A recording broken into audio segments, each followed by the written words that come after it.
Okay, this time we're going to start the most basic collision detection, and then we'll make our collision detection a little bit better over the next couple of videos. So I want to change the game. Right now, my game looks like this. I've got a player, and when I click, it shoots bullets. For today's purposes, I'm going to change it so we're not going to display the player, and we're also not going to shoot bullets anymore, because we're going to make it into a slightly different looking thing. So here inside Draw, I'm going to comment out player update and player draw so that I don't display my player anymore. And you see now when I run it, no more player. And I'm also going to comment out the part inside mouse released that's shooting bullets. So I'm not shooting bullets anymore either. Alright, so here's what I want to do instead.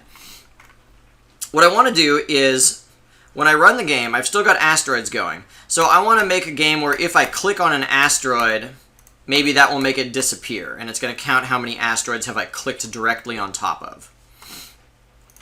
So what I want to do is something like this. Inside mouse release, let's do it in pseudocode first. So this is English language. When I click the mouse, it detects whether or not I've done that inside mouse released. So this is where I want to check if I'm clicking on a boulder. That's the idea. But I can't, I've got a lot of boulders potentially, a lot of asteroids, so I can't check if I am clicking on all of them all at once. Remember, the computer can only do one thing at a time. So instead, I'm going to loop over all the asteroids, and then this is just the same pattern like we did up here. So here I'm looping over all the asteroids, I'm getting out an asteroid one at a time, and I'm telling it to do stuff. So down here I want to loop over all the asteroids, I want to get out an asteroid from the list, or maybe we'll do this. Save an asteroid from the list into ast variable. And now I want to ask, I don't want to tell it to move or to draw, instead I want to ask it a question. If my mouse is on top of the asteroid, then I know I must be clicking on it because this code doesn't run unless I'm clicking. So it's like I'm clicking, I quickly loop over all the asteroids and say, is my mouse on top of any of you guys? And if the answer is yes, then I want to do something. So if my mouse is on top of the asteroid, then I want to tell my asteroid that it's dead, and maybe do something like increase my score. Okay, so you're going to be completing all of this yourself, but it's a good idea to have in your head kind of what's the English language idea of what it is you want to be doing. What we're going to do together is, we don't have commands for doing this or this yet.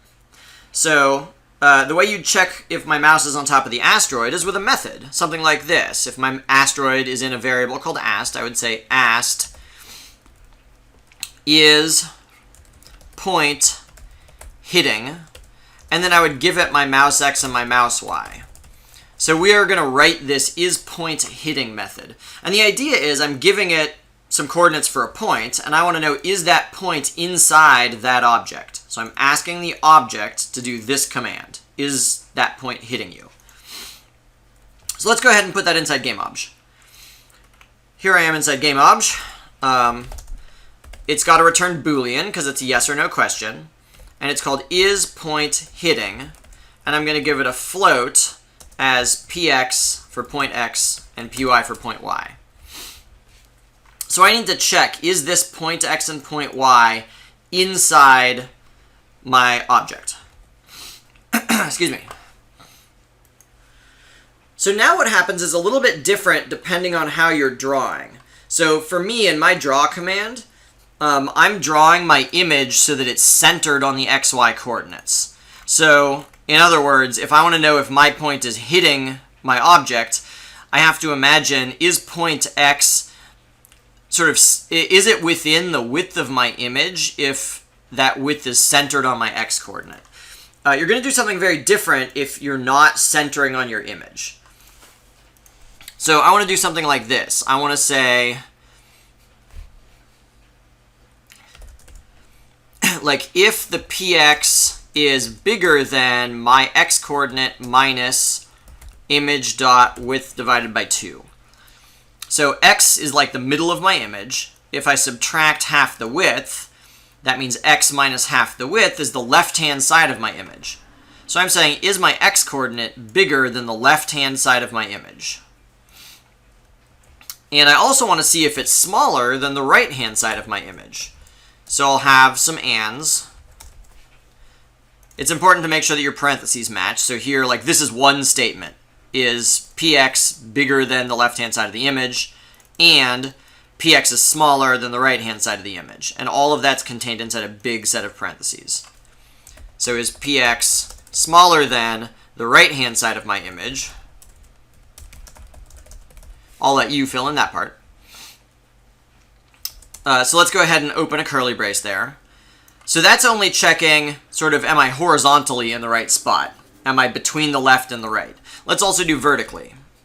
So same thing, I'm going to have two tests here.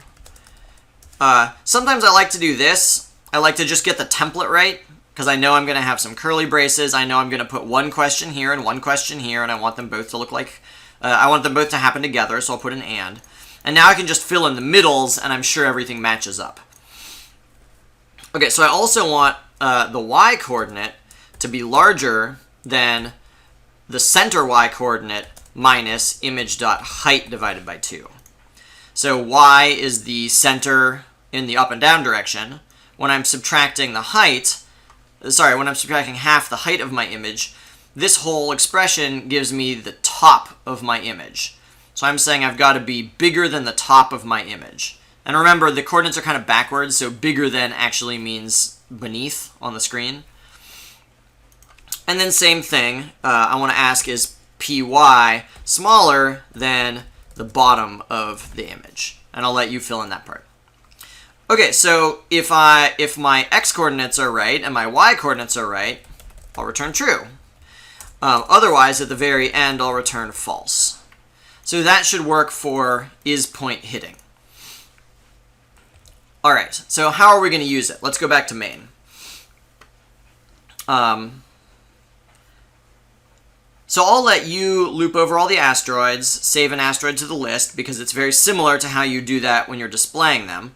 Now we're running this if statement, so that looks good. So we just need to tell the asteroid that it's dead. Maybe let's split this into a second video. For the moment, you can run a print statement just to make sure your code is working. So you can say you hit an asteroid. And then we can just see, does it display that whenever I click on an asteroid, and does it not display that whenever I don't? Here's what it all should look like when it's working. Here my game is running. When I click out here, I'm clicking, but I'm not hitting any asteroids. Let's find a slow-moving one. There we go. So I clicked on it, and it said I hit it. So this seems like, it's not obvious if it's 100% working, because it might be that if I click on the edge of the asteroid, it doesn't think I hit it.